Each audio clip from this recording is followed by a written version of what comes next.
인도네시아 프로축구 경기장에서 23년 만에 홈 경기에서 이 팀이 패배를 하자 이 화난 홈팬들이요 경기장에 난입하는 사태가 벌어졌습니다. 그런데 이 사고로 최소 125명이 숨지고 100여 명이 다치는 최악의 참사가 일어났습니다. 영상으로 보시죠.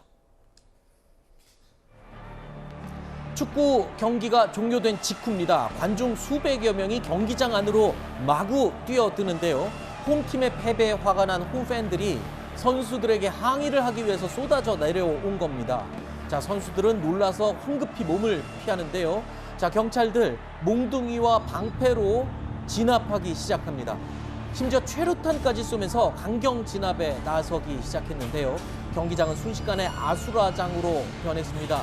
탈출하려는 관중들이 출구로 몰리면서 수백여 명이 넘어지고 깔리면서 참사가 발생하게 됐습니다.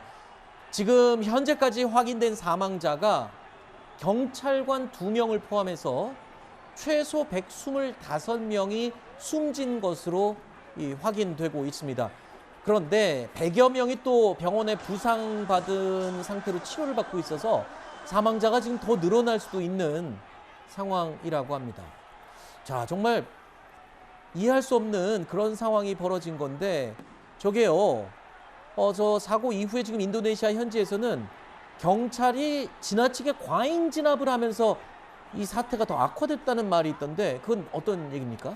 예, 저도 어떻게 축구장에서 저렇게 많은 사람들이 희생될 수 있을까 봤더니 이제 저 난동을 진압하기 위해서 최루탄을 사용을 했고 경찰이 거기에 놀란 사람들이 한꺼번에 이 출입구 쪽에 몰리면서 결국은 압사당한 사람이 많았다 이 얘기입니다.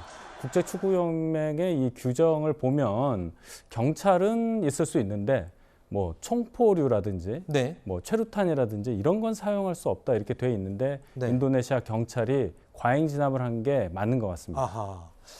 그 유럽의 훌리건이라고 불리는 이 축구 광팬들이 가끔씩 난동을 부리는 경우를 이 뉴스를 통해서 보기도 하셨을 텐데 인도네시아 이 사람들도 축구에 굉장히 열광적이고 관심이 높은 것으로 알려져 있습니다. 이번 사고는 인도네시아 축구 역사상 최악의 사고로 지금 불리고 있는데요. 현지에서도 큰 충격을 받았다고 합니다. 인도네시아 그 축구 열기가 그 유럽의 어느 도시 못지않게 상당히 높습니다. 그래서 이런 그 사실 허위건들이 현지 경찰들도 굉장히 좀 심각하게 받아들이는 게 자주는 아닙니다만 종종 일어납니다. 그런데 이번 사고는 너무 많은 희생자가 났기 때문에 저희들도 굉장히 충격이고 현지에서도 충격으로 받아들이고 있는 거죠. 인도네시아 프로축구가요. 지난 94년도에 출범을 했다고 합니다. 그런데 그 94년도 출범 이후에 이런 유사한 경기장 난동으로 목숨을 잃은 관중이요. 78명이었다고 합니다. 물론 지금의 기록으로 완전히 그 기록이 깨지게 됐는데 근데 저렇게 난동이 잦은 이유가 인도네시아 분들이 아까 제가 잠깐 언급했지만 축구에 굉장히 열광적인 사람들이라고요. 그렇죠. 축구에 열광적인 것도 있지만 인도네시아는 굉장히 큰 나라입니다. 그리고 많은 섬으로 이루어져 있고 그러니까 이 지역적으로 나눠져 있고 인종적으로 나눠져 있다 보니까 축구 경기를 통해서 이제 그런 분리되어 있던 그런 감정들이 표출되는 것이죠. 그 표출된 감정들이 이제 지나치다 보니까 이런 대형 사고로 이어지게 되고 앞으로 많은 이전에 많은 희생자가 있었음에도 불구하고 이런 사태가 일어났을 때 경찰이 어떻게 이것을 정리해낼 것인가 하는 훈련도 많이 부족했다고 봅니다.